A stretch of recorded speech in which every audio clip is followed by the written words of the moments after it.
নিজ দক্ষতাকে পুঁজি করে অনেকেই স্বপ্ন দেখেন উদ্যোক্তা হওয়ার, কিন্তু এই উদ্যোক্তা হওয়ার পেছনে থাকে অনেক চ্যালেঞ্জ এবং নিজ পরিশ্রম, দক্ষতা এবং স্বপ্ন নিয়ে এগিয়ে যেতে হয় একজন উদ্যোক্তাকে। আমাদের সাথে রয়েছে এমনই একজন নারী উদ্যোক্তা, যিনি সৌন্দর্য চর্চাকে শুধু রূপচর্চার মধ্যেই সীমাবদ্ধ রাখেননি। তিনি গড়ে তুলেছেন নিজ দক্ষতা, পরিশ্রম ও উদ্যোক্তা হওয়ার স্বপ্ন নিয়ে আত্মকর্মসংস্থানের পথ। আমাদের সাথে রয়েছে গলাচিপা পৌরসভার মুমতাজ বিউটি পার্লারের স্বত্বাধিকারী নাজমা আক্তার তানিয়া। আজকে আমরা তার সাথে কথা বলবো এবং জানবো তার উদ্যোক্তা হয়ে ওঠার গল্প। আপনাকে স্বাগত জানাচ্ছি আমাদের গলাচিপা সংবাদের আজকের এই টক শোতে।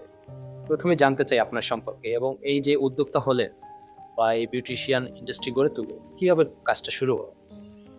আসসালামু আলাইকুম। প্রথমেই ধন্যবাদ জানাচ্ছি গলাচিপা সংবাদকে আমার মতো ক্ষুদ্র একটা মানুষকে এখানে সমাজের কাছে তুলে ধরার জন্য। আমি নাজমা আক্তার তানিয়া। আমি একজন আত্মনির্ভরশীল মানুষ, স্বপ্নবান মানুষ। স্বপ্ন দেখতে ভালোবাসি, স্বপ্ন দেখাতে ভালোবাসি বিউটি রূপচর্চাটাকে। সেটাকেই আমি আমার ক্যারিয়ারের একটা ধাপ, ক্যারিয়ার হিসেবে আমি গ্রহণ করেছি। আর হচ্ছে তার পাশাপাশি আমি কন্টেন্ট ক্রিয়েটর হিসেবে কাজ করছি। এই যে উদ্যোক্তা হলেন, উদ্যোক্তা হওয়ার বা এই পঞ্চালনার শুরুটা কি হলো? কেন মনে হলো যে আপনাকে বিউটিশিয়ানই বা পার্লার? আমি খুব মনে প্রাণে চেয়েছিলাম আমি আত্মনির্ভরশীল হই এবং আমার ভালো লাগা ছিল রূপচর্চা। কারণ এটা এমন একটি পেশা সেটা হচ্ছে নিজেও ভালো থাকা যায়, অন্যকেও ভালো রাখা যায়। এবং আমি আমার মনে হচ্ছে যে এটা খুব নারীদের জন্য খুবই সেফটি। এই কারণেই হচ্ছে আমার এর দিকে আসা এবং এটা হচ্ছে ভবিষ্যৎ খুবই সম্ভাবনাময়। শুরুর দিক থেকে আপনার এই কাজে আসার ক্ষেত্রে কি কি চ্যালেঞ্জ মোকাবেলা করতে হয়েছে এবং কি কি বাধা এসেছে? অফকোর্স বাধা এসেছে এবং অনেক চ্যালেঞ্জও গ্রহণ করতে হয়েছে। কারণ আমি একটা ভিন্ন অঞ্চলের মেয়ে, এটা একটা ভিন্ন অঞ্চল। এখানে ভিন্ন পরিবেশ, ভিন্ন মানুষ, এদের সাথে তাল মিলিয়ে আমার খুবই কষ্ট হয়েছে। এটাই ছিল আমার সবচেয়ে বড় চ্যালেঞ্জ। কারণ এই পরিবেশে নিজেকে খাপ খাইয়ে নেওয়া। পরিবার থেকে সাপোর্ট পেয়েছি এবং এখানে টিকে থাকতেও আমার খুব কষ্ট হয়েছে। কিন্তু তারপরও আমার মনে আত্মবিশ্বাস ছিল যে, যে কাজ অনেকেই পারে না সে কাজ আমাকে পারতে হবে। এই বিশ্বাস থেকে আসলেই পথ চলা এবং টিকে থাকা। শুরুর দিকে আপনার পরিবার কি আপনার সাথে ছিল বা বর্তমানেও কি আপনার পরিবার আপনার এই কাজে সহায়?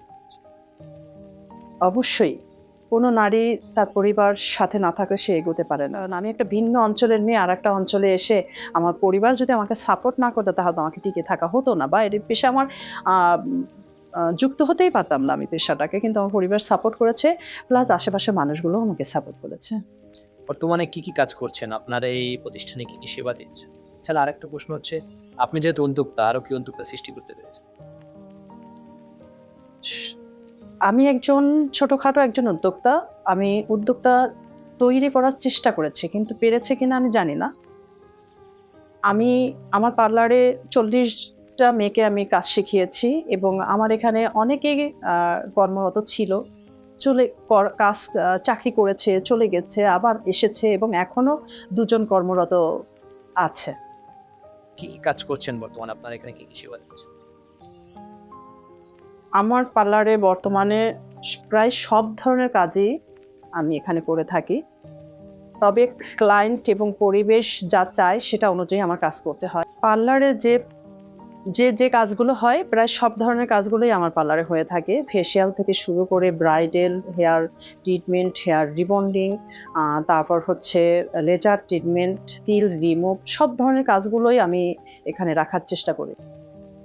যেসব তরুণী বা নতুন উদ্যোক্তা এই কাজে আসতে চাচ্ছে বিউটিফিকেশন, তাদের ক্ষেত্রে আপনার কি পরামর্শ? নতুনদের জন্য অবশ্যই আমার পরামর্শ আছে। সেটা বলব যে হ্যাঁ, নারীরা যারা পিছিয়ে আছো তারা অবশ্যই এই প্ল্যাটফর্মে চলে আসবে। কারণ এটা হচ্ছে একটা সম্ভাবনাময় ক্যারিয়ার গড়ে তোলার প্ল্যাটফর্ম।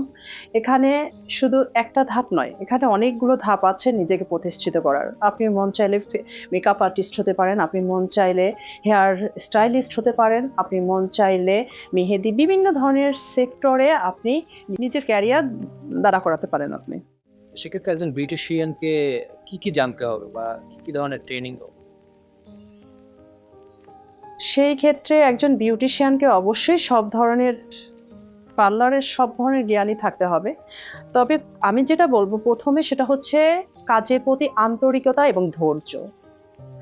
এবং তার সাথে হচ্ছে প্রশিক্ষণ, কারণ একটা প্রশিক্ষণ ছাড়া এ কাজ আগানো সম্ভব না। তাই আমি নতুনদের এটাই বলবো যে তারা কাজকে ভালোবেসে এবং ধৈর্য নিয়ে কাজে আসো। তারপর হচ্ছে তোমরা ভালো জায়গায় প্রশিক্ষণ নাও এবং নিজেকে প্রতিনিয়ত হচ্ছে দক্ষ করে তোলো। আমার পেছনে ঠিক দেখতে পাচ্ছি অনেকগুলো সার্টিফিকেট আছে আর অ্যাওয়ার্ডও আছে, ছবি দেখেছি। আসলে কোথায় কোথায় অ্যাওয়ার্ড পেয়েছেন, কি কি অ্যাওয়ার্ড পেয়েছেন?